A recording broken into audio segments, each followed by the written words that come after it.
దేవుని పరిశుద్ధ నామమునకు స్తోత్రము కలుగునుగాక. హోప్ ఛానల్ వీక్షిస్తున్న వీక్షకులందరికీ కూడా హృదయపూర్వకమైన ధన్యవాదాలు తెలియజేస్తూ ఉన్నాము. ఈరోజు మనము పరిశుద్ధ గ్రంథము నుండి స్త్రీల గురించి ధ్యానం చేసుకొనొచ్చు. ప్రవక్తకు ఆతిథ్యం ఇచ్చిన గనురాలు. ఒక గనురాలు ప్రవక్తకు ఆతిథ్యం ఇచ్చింది.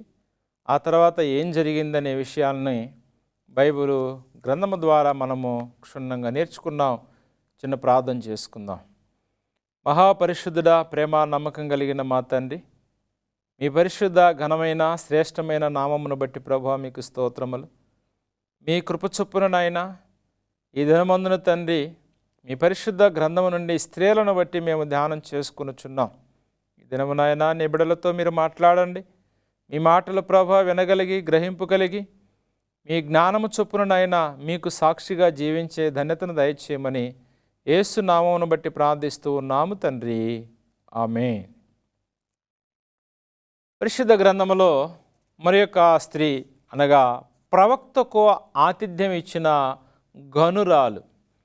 గనురాలు అనగా ఆమె కొంచెము డబ్బు విషయంలో కొరత లేనిదిగా ఉన్నట్లుగా మనం గమనిస్తూ ఉన్నాం. ఇక్కడ 2వ రాసుల గ్రంథము 4వ అధ్యాయము 8వ వచనములో ఈమె పేరు రాయబడలేదు, కానీ గనురాలైన స్త్రీగా ఈ షునేము పట్టణములో మంచి పేరు తెచ్చుకుంది. ఈమె సంవత్సరాలు మరియు దైవభక్తి కలిగినటువంటి విధానములో ఉంది. సంపన్నమైన మార్గములో ఏముంది.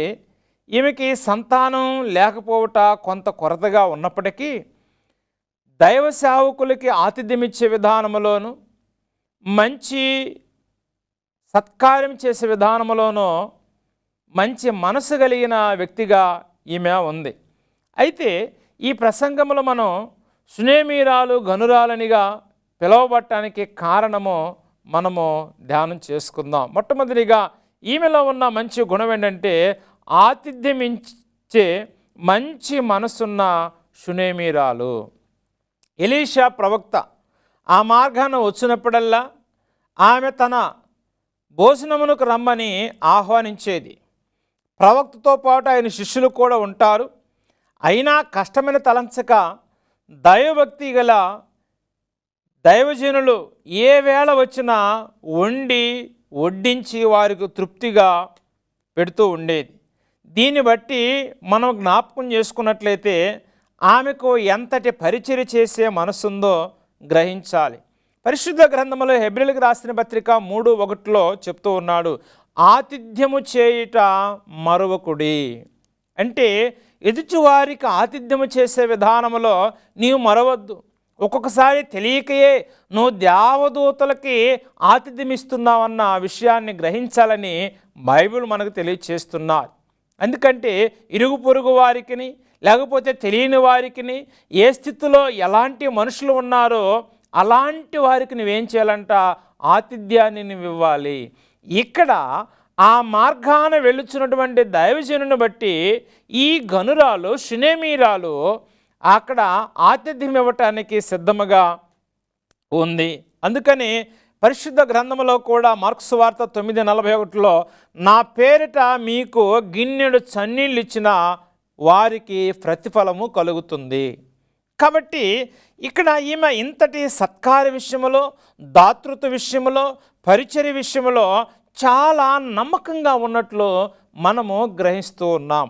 అయితే ఇక్కడ ఈ షునేమీరాలో జ్ఞానం కలిగినటువంటి స్త్రీగా ఈమె ఉంది. 9వ వచనాన్ని మనం జ్ఞాపకం చేసుకున్నట్లయితే 2వ రాసుల గ్రంథము 4వ అధ్యాయము 9వ వచనము, కాగా ఆమె తన పెనిమిటి చూచి మన యొద్దకు వచ్చుచూపోవుచున్నవాడు భక్తి గల దైవజనుడిని నేను ఎరుగుదును. కావున మనం అతనికి గోడ మీద ఒక ఇల్లు కట్టించాలని ఒక తీర్మానం చేస్తుంది. అంటే ఇక్కడ ఈమె జ్ఞానవంతురాలని, ఆ కుటుంబాన్ని చక్కదిద్దుతుందని కనుకే ఆ దైవజనుని గురించి తన భర్తతో సంప్రదింపులు జరిపింది. దైవజనుని గురించి తన భర్త దగ్గర మాట్లాడుతూ ఉంది. నిజమే కదా, ఇక్కడ ఆలోచన వారి వైవాహిక జీవితంలో భార్యాభర్తలు ఇద్దరు కూడా కలిసి నిర్ణయము పరస్పరమైన సహకారంతో పనులు చేసుకుంటే ఎలాంటి భేదాభిప్రాయాలు ఉండవు. కాబట్టి ఇక్కడ ఈ జ్ఞానవంతురాలు షునేమిరాలు ఏం చేసిందంటే భర్తకు తెలియకుండా ఏమీ చేయట్లేదు. అయ్యా, మన ఎద్దుకు వస్తూ పోచున్నవాడు భక్తి గల దైవజనుని నేను ఎరిగి ఉన్నాను, కాబట్టి ఒకటి మనం ఏర్పాటు చేద్దామని ఒక మంచి క్రైస్తవ స్త్రీగా నీ ఆలోచన నీ ఆచరణ పెట్టే ముందు నీ భర్తను నీవు సంప్రదించాలి. ఈ గనురాలు అయినప్పటికీ కూడా ఈమె మనసులో వచ్చిన ఈ ఆలోచన ఎవరికి చెప్పింది? తన భర్తకు చెప్పి సంప్రదింపులు చేస్తుంది. అంటే భక్తి కలిగినటువంటి ఈ స్త్రీ భక్తి కలిగినటువంటి తన భర్త యొక్క మన్నను కూడా పొందుకుంది కాబట్టి అలానే చేయమని చెప్తుంది. అందుకని చేయమని చెప్పి ఉన్నాడు. బైబిల్ చెప్తుంది ఒకరినొకడు ప్రేమించాలి, ఒకరితోనొకడు చక్కగా మాట్లాడుకోవాలి. అందుకని నేను మీకు సహకారినవుతానని బైబిల్ మాటలు మనకు తెలియచేస్తూ ఉన్నాయి. కాబట్టి ప్రేమించే విధానంలో ఉండాలి. ఇరువురు కూడా ఈ గనురాలుగా షునేమిరాలుగా ఉన్న ఈమె భర్త దగ్గర ఏది కూడా దాచట్లేదు. భర్త కూడా ఈమె ఇంత మంచి భక్తి కలిగిన నా భార్య అని ఆమె చెప్పింది ఏది కూడా చేయకుండా మానలేదు. కాబట్టి ఇక్కడ ఈ వచ్చుతూ పోవచ్చున్న అవసరతలేమో గుర్తించింది. 4వ అధ్యాయము 10వ వచనములో, కావున మనం అతనికి గోడ మీద ఒక చిన్న గది కట్టించి అందులో అతని కొరకు మంచము, బల్ల, పీట, దీపస్తంభం నుంచుదము. అతడు మన యొద్దకు వచ్చినప్పుడల్లా అందులో బస చేయవచ్చునని చెప్పెను. ఎంత ప్రేమండి! ఇక్కడ ఎలీషా ప్రవక్త కొరకు గనురాలు చేసిన ఉపకారము మరువులేంది. ఆ ప్రవక్త కొరకు ఒక మంచి నిర్ణయం ఇక్కడ తీసుకుంది.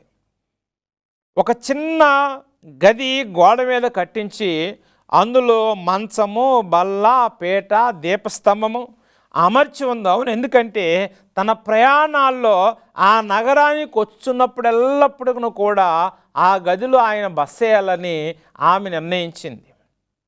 కొన్ని సందర్భాలలో సంఘాల్లో పనిచేసే సావుకులకు సరైనటువంటి గృహాలు కూడా ఉండవు.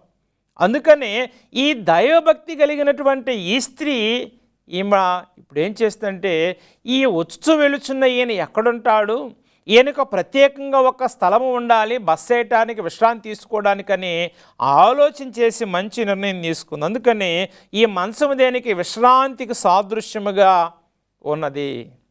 బల్ల అనేది ప్రార్థనకు, బైబిల్ పఠనమునకు, ధ్యానం చేసుకోవడానికి అక్కడ అవసరతగా ఉంది. పీట కూర్చుంటానికి సాదృశ్యంగా ఉంది. దీపస్తంభము వెలుగునివ్వటానికి సాదృశ్యముగా ఉంది. కాబట్టి ఇక్కడ ఇవన్నీ కూడా ప్రవక్తకి అవసరము, దైవజనుడికి ఇవన్నీ కూడా అవసరమని గుర్తెరిగి అవన్నీ కూడా ఏర్పాటు చేస్తుంది. చూడండి ఎంత ముందు చూపు కలిగి ఉందో ఆలోచన చేయాలి. ఇంకా ఈమెలో ఉన్నటువంటి ఆ విషయాలు ఏంటంటే అత్యాశకు పోని ఈ షునేమిరాలు 4వ అధ్యాయము 14వ వచనం మనకు జ్ఞాపకం చేసుకున్నట్లయితే, ఎలీషా ఆమె నేనేమి చేయకోరుచున్నానదని వారిని అడుగుగా, గెహాజీ ఆమెకు కుమారుడు లేడు, మరియు ఆమె పెనిమిట ముసలివాడని అతనితో చెప్పెను. వీళ్ళకి బిడ్డలు లేరు, భర్త ముసలివాడుగా ఉన్నాడు. అయితే ఆమె ఆ విషయాన్ని అసలు అడగలేదు, బిడ్డలు కావాలయ్యా అని అడగలేదు. కానీ ఇక్కడ ఈ విషయాన్ని తెలిసినప్పుడు ప్రవక్త అయినటువంటి ఎలీషా ప్రవక్త గెహాజీని పిలిచి, నేను ఏం చేయగలుగుతానంటే ఏం అవసరం లేదయ్యా, ఆమెకి బిడ్డలు మాత్రం లేరని చెప్పినప్పుడు ఇక్కడ ఆ ప్రవక్త ఆమెను పిలిచి, వచ్చే సంవత్సరానికి నీకు కుమారుడు జన్మిస్తాడని చెప్పాడు. మరుసటి సంవత్సరానికి కుమారుడు జన్మిస్తాడని చెప్పినట్లే కుమారుడు జన్మించున్నాడు. ఆ బిడ్డను చూసుకొని ఎంతో మురిసిపోయింది, ఎంతో సంతోషంతో ఉంది. ఇక్కడ అత్యాసక్తితో ప్రార్థన చేస్తూ ఉన్నారు. అంటే ఆసక్తి కలిగి ఇంకా అత్యాసక్తి కలిగి ప్రార్థన చేస్తే దేవుడు గొప్ప మేలు చేస్తాడండి. అందుకనే ఇక్కడ ఈ షునేమీరాలో ఆత్మవిశ్వాసము కలిగినటువంటి స్త్రీగా ఆమె ఉంది. 20వ వచనము 25వ వచనం వరకు మనం జ్ఞాపకం చేసుకున్నట్లయితే ఇక్కడ వాడు ఆ బాలును ఎత్తుకొని వాని తల్లి యొద్దకు కొనిపోయెను. ఆ పిల్లవాడు మధ్యాహ్నం వరకు తల్లి తొడ మీద పడుకొని ఉండి చనిపోయెను. ఇప్పుడు ఇచ్చిన ఈ కుమారుడు చనిపోయి ఉన్నాడు. ఈ కుమారుడు చనిపోయిన తర్వాత వెంటనే ఆమె పొలానికి వెళ్ళక ఆ వ్యాధి సోకి జన్మించిన పిల్లవాడు తండ్రితో పొలానికి వెళ్ళగా ఒక వ్యాధి సాకి తల్లి తొడ మీద పడి చనిపోయిన తర్వాత ఆ కుమారుని చూసి కృంగిపోలేదు. నిబ్బరం కలిగి ధైర్యం కలిగి దేవుని యందు విశ్వాసం ఉంచి దైవజనుని దగ్గరికి పోయి తన కుమారుని బ్రతికించమని వేడుకుంటుంది. నా కుమారుని బ్రతికించయ్యని వేడుకుంటుంది ఇక్కడ. అందుకనే అక్కడ ఆయన చెప్తున్నా, ఆమెతో అంటుంది అక్కడ, నేను బిడ్డలు కావాలని నేను నిన్ను అడిగానా? నాకెందుకు ఇలాంటి శోకాన్ని మిగిల్చావు అని అంటుంది. ఈ వనకమునపు చాలా తొందరపాడి ఆమె వస్తున్నప్పుడు దూరం నుంచి ఈ విషయాలన్నీ కూడా చూసినప్పుడు గెహాజీ ఆపాలని చూస్తే ప్రవక్త గారు ఆపనవలేదు. రానివ్వు, ఆమె వచ్చే విషయం దేవుడు నాకు బయలుపరచలేదు కాబట్టి ఆమె ఏదో పని మీద వస్తుందని చెప్పినప్పుడు ఆ విషయం తెలిపిన తర్వాత ఒక దండాన్ని ఇస్తాడు. ఒక దండాన్ని ఇచ్చి అక్కడ ఆ విషయాన్ని దేవుడు మనకు తెలియచేస్తూ ఉన్నాడు. వాక్యాన్ని మనకు జ్ఞాపకం చేసుకుందాం. 30వ వచనాన్ని చదువుకుందాం. 4వ అధ్యాయం. యెహోవా జీవముతోడు నీ జీవముతోడు నేను నిన్ను విడువనని చెప్పగా అతడు లేచి ఆమెతో కూడా పోయిన. గెహాజీ వానికంటే ముందుగా పోయి ఆ దండమును బాలుని ముఖం మీద పెట్టను కానీ ఏ శబ్దము రాకపోయానో ఏమియో వచ్చినట్లు వినవచ్చినట్లు కనబడలేదు కనుక వాడు ఎలీషాను ఎదుర్కొని వచ్చి బాలుడు మేలుకొనలేదని చెప్పాను. అంతటా మరలా ఎలీషా ఆయన ప్రవక్త వచ్చి తానే లోపలికి పోయి వారిద్దరు లోపలుండగా తలుపులు వేసి యెహోవాకు ప్రార్థన చేసి మంచం మీద ఎక్కి బిడ్డ మీద తను చాచుకొని నోరు వాని నోటి మీద కండ్లు వాని కండ్ల మీద తన చేతులు వాని చేతుల మీద ఉంచి బిడ్డను పొడుగుగా పండుకొని పెట్టి ఆ బిడ్డకు ఒంటికి వెట్ట పుట్టెను. అందులో నుంచి అక్కడ ఆ బిడ్డ బ్రతికి ఉన్నాడు.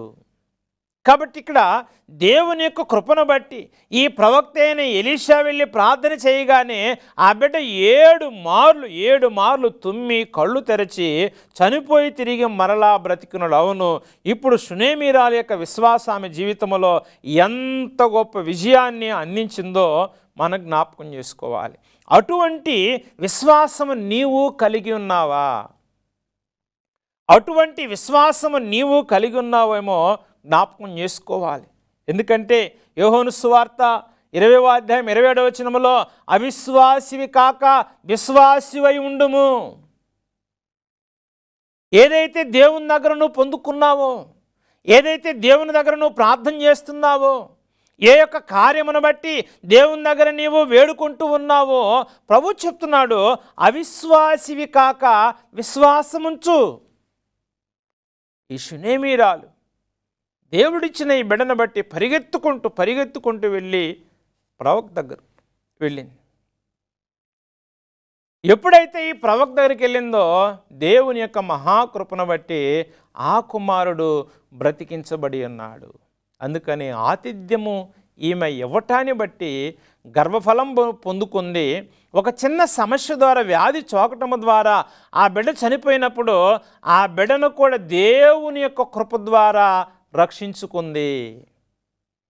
కాబట్టి దేవుని యొక్క విధానములో, ఆలోచనలో, మార్గములో నువ్వు ఎలా ఉన్నావో జ్ఞాపకం చేసుకోవాలి. ఎందుకంటే యాకోబు పత్రిక 5వ అధ్యాయము 5వ వచనంలో చెప్తున్నాడు, విశ్వాస సహితమైన ప్రార్థన ఆ రోగిని స్వస్థపరచును. విశ్వాస సహితమైన ప్రార్థన ఆ రోగిని స్వస్థపరుస్తుంది. నీ విశ్వాసంతో ప్రార్థన చేస్తే రోగి కోలుకుంటాడు, స్వస్థపరచబడతాడు. కాబట్టి దేవుని యందు విశ్వాసము కలిగి నీవు ఉండాలి. అందుకని యేసు ప్రభువారు చెప్తున్నాడు, భయపడవద్దు, నమ్మిక మాత్రము ఉంచు. ఏ విషయంలో కూడా భయపడవద్దు. ఇక్కడ ఈ షునేమీరాలు కూడా భయపడలేదు. ఈ గనురాలు సమస్య వచ్చినప్పుడు ఆ కుమారుని ఇంట్లో పెట్టి తలుపేసి ప్రవక్త దగ్గరికి పరుగులు పెట్టింది. దేవుని ద్వారా ఈ సహాయం దేవుడు నాకు మేలు చేస్తాడు అంటే ధైర్యం కలిగి ఉన్న విధానంలో దేవుని మీద ఆధారపడినప్పుడు నీ భక్తి నీకు ధైర్యం పుట్టిస్తుంది. నీకు ఏదైతే దేవుని మీద ఆధారపడతావో, నీకు ఏదైతే భక్తి ఉందో ఆ భక్తి నీకు ధైర్యం పుట్టిస్తుంది. ఎవరు చెప్పినా వినవు, ఏ మాట వినవు. దేవుణ్ణి నమ్మాను, దేవుడు నాకు చేస్తాడు. ఈ భక్తి అంటే నీకు ధైర్యం పుట్టిస్తుంది. ఈ ధైర్యమే దేవుడు నీకు మేలు చేయటానికి అవకాశం. కాబట్టి నీ విశ్వాస జీవితంలో క్రైస్తవ బిడ్డలకు, క్రైస్తవ స్త్రీలకు, విశ్వాసులకు ధైర్యం అనేది చాలా అవసరం అండి. నీ జీవితంలో ఏదైనా జరగరాని సంఘటన జరిగినప్పుడు కృంగిపోవద్దు, అధైర్యపడవద్దు. నిబ్బరము కలిగి ధైర్యముగా ఉండు. నువ్వు ధైర్యం కలిగి ఉంటే దేన్నైనా సాధించుకోగలవు. ధైర్యం కలిగి ఉంటే నీ ఆరోగ్యం నీకు నిలకడగలిగి ఉంటుంది. ధైర్యం లేకపోతే ఈ శరీరం అంతా కూడా వ్యాధితో నింపబడుతుంది. కాబట్టి నీకు ఏం కావాలంటే ధైర్యము కావాలి. అందుకని ఇక్కడ దేవుడు చెప్తున్నాడు, నీవు అవిశ్వాసివి కాక విశ్వాసిగా ఉండు, నమ్మిక మాత్రం ఉంచు, భయపడవద్దని చెప్తున్నాడు. ఇంకా యోహాను సువార్త 11:40 నీవు నమ్మిన ఎడల దేవుని మహిమను నీవు చూస్తావు. నువ్వు దేవుని నమ్మితే ఆయన మహిమను చూస్తావు. ఈ షునేమీరాలు, ఈ గనురాల విషయంలో కూడా దేవుని నమ్మింది. దేవుడు చేసే అద్భుత ఆ ఆశ్చర్యకార్యని దేవుని మహిమను ఇక్కడ ఆమె చూడగలిగింది. కాబట్టి నా ప్రియ దేవుని బిడ్డలారా, విశ్వాసులారా, మీరు ఏ స్థితిలో ఉన్నారు, ఎలా ఉన్నారు, మీరు ఏం చేయాలంట, మీరు ఆతిథ్యము చేయ మరువవద్దు. ఆతిథ్యము చేయండి. లేని వారికి కావచ్చు, సేవకులకు కావచ్చు, మరియు ఇరుగు పొరుగు వారికి కావచ్చు, ఏదైనా లేమిడి స్థితిలో ఉన్నవారికి, పేదరికంలో ఉన్న వారికి కావచ్చు. నువ్వేం చేయాలంట, ఆతిథ్యము చేయ మరువకూడదు. అది ఎంతో నీకు దీవెన.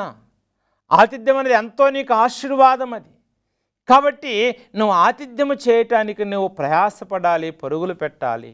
ఎందుకంటే నీ దగ్గర చాలా ధనము ఉండొచ్చు, ఉండకపోవచ్చు.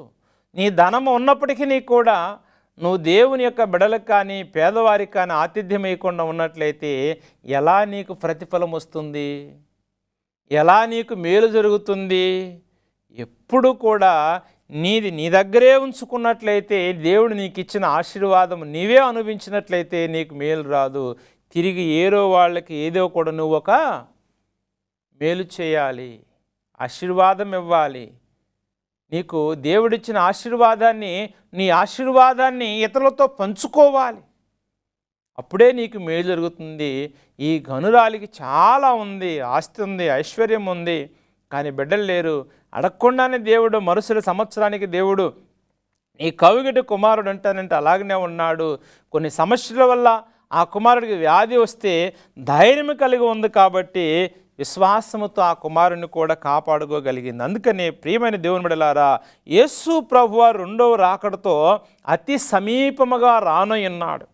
కాబట్టి ఈ దినాల్లో క్రీస్తు ప్రజలుగా పిలువబడుతున్న ప్రతి ఒక్కరం కూడా ఈ షునేమీరాలి వంటి ఆతిథ్యమిచ్చే హృదయము, జ్ఞానం కలిగి ప్రవర్తించే హృదయము, సేవకులను ఆదరించే హృదయము, వారికి కావలసిన సదుపాయాల విషయంలో పరుగెత్తగలిగే పరిచర్యలో ప్రతి ఒక్కరు కూడా ఉండాలి. పరిచర్యలో పరుగెత్తగలిగే చురుకుదనం కలిగిన వారిగానే ఉండాలి. ఈ స్త్రీ పరిచర్యలో పరుగులెత్తుతుంది, పరిచర్య చేస్తుంది. అందుకని దేవుని యొక్క స్వార్థ పరిచర్యలో నీవు కూడా పాలిభాగస్తురాలుగా నీవు ఉండాలి.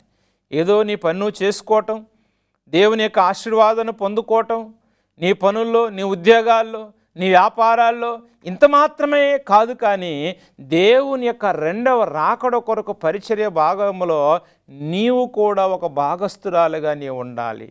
నీవు కూడా ప్రాధాన్యత కలిగిన వ్యక్తిగా నీవు ఉండాలి. నీవు కూడా ఆ రాజ్య భారాన్ని భుజం మీద వేసుకొని నీవు కూడా తెలిసినటువంటి విధానంలో ఆ సమాచారాన్ని చేరవేయాలి.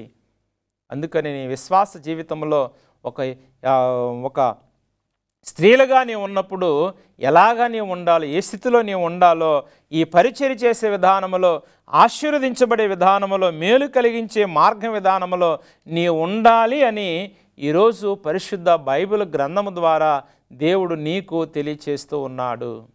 కాబట్టి ఈ విధానంలో యేసు ప్రభువును మరవద్దు. నీ విశ్వాస జీవితంలో క్రీస్తుకు ప్రాధాన్యత ఇవ్వు, దేవునికి ప్రార్థనకు ప్రాధాన్యత ఇవ్వు, నమ్మకమునకు ప్రాధాన్యత ఇవ్వు, భక్తి కలిగి జీవించడానికి ప్రాధాన్యత కలిగి నీవు ఉండాలని ఈ యొక్క దినమందున దేవుడు నీకు తెలియచేస్తూ ఉన్నాడు. కాబట్టి ఆలోచించుము. ఈ గనురాలు షునేమీరాలకు ఉన్నటువంటి ఇంత గొప్ప భాగ్యాన్ని ఆ బిడ్డ పొందుకుంది. నీవు కూడా అదే భాగ్యాన్ని పొందుకోవాలి. ఆతిథ్యము చే ఎప్పటికి కూడా నువ్వు మరవద్దు. ఆతిథ్యం ఇవ్వాలి. ఆతిథ్యం ఇస్తేనే నీకు ఆశీర్వాదం వస్తుంది. కాబట్టి ఆతిథ్యం ఇస్తేనే నీకు మేలు జరుగుతుంది. కాబట్టి నీవు అలాంటి ఆలోచన విధానంలో ముందుకు సాగి వెళ్ళాలని మన ప్రభువును రక్షకుడైన యేసుక్రీస్తు ప్రభునందు స్థిరమైన విశ్వాసము కలిగి, నమ్మకమైన ఆలోచన విధానంలో, జ్ఞానం కలిగిన విధానంలో, ధైర్యం కలిగే మార్గములో నీవు ఉండాలని ఈరోజు దేవుడు నీకు తెలియచేస్తున్నాడు. అలాంటి స్త్రీలుగా, విశ్వాసురాలుగా, భక్తిపరులుగా నీవు ఉండాలని ప్రభువు కోరుతున్నాడు. దేవుడు ఈ మాటలను దీవించి ఆశీర్వదించబడునుగాక. ఆమేన్. ప్రార్థన చేసుకుందాం. మహాపరిశుద్ధుడా, మమ్మలను మిక్కిలిగా ప్రేమించిన మా పరలోకపు తండ్రి, మీ పరిశుద్ధ ఘనమైన శ్రేష్టమైన నామమును బట్టి మీకు స్తోత్రములు. ఈరోజు నాయన ఆతిథ్యం ఇచ్చినటువంటి గనురాలు షునేమీరాలను బట్టి ప్రభువా మేము నేర్చుకొని ఉన్నాం. దైవ సావుకుని విషయంలో ప్రభువా ఎంత ప్రాధాన్యత ఇచ్చిందో, పరుగులు పెట్టింది, ప్రయాసపడింది, పరిచర్య చేసింది, ఖర్చు వెచ్చించిన ఆయన ఒక గదిని ప్రభువా ఏర్పాటు చేసింది. ఇదిగో ప్రభువానైనా ప్రతిఫలము బహుమానం పొందుకుంది. సమస్య వచ్చిన ఆయన బిడ్డకి మరి చనిపోయిన స్థితిలో ఉన్నప్పటికీ నీ ప్రభువా మీరు ఆ బిడ్డను ఆయన స్వస్థపరిచి బ్రతికించిన విధానాన్ని బట్టి మీకు స్తోత్రములు తండ్రి. ఈనాడు క్రైస్తవ మార్గములో, విశ్వాస జీవితంలో ఉన్న అనేక మంది బిడ్డలు ప్రభువా ఆతిథ్యము చేసే విధానములు వారు మరువకుండా, వారి అది భారముగా అనుకోకుండా ప్రభువా సావుకులకు కానీ, మరి నాయన లేని పేదలకు కానీ, ఇరుగు పొరుగు వారికి కానీ, మరి వారి యొక్క విశ్వాస జీవితంలో నమ్మకమైన ప్రాధాన్యత కలిగినటువంటి విశ్వాసులుగా ఉండులాగున, మీ పరిపూర్ణమైన భక్తిని చాటుకునే భక్తురాలుగా ఉండులాగున మీ సహాయమును దయచేయమని, మీ కృపతోనైనా ప్రతి బిడ్డను కూడా మీరు జ్ఞాపకం చేసుకోమని ప్రార్థిస్తున్నాం ప్రభువా. ఇదిగోనైనా మీ అధికమైన శక్తిని బలమును కలుగు చేయండి. కృంగిన జీవితాలను ధైర్యపరచమని ప్రార్థిస్తున్నాం ప్రభువా.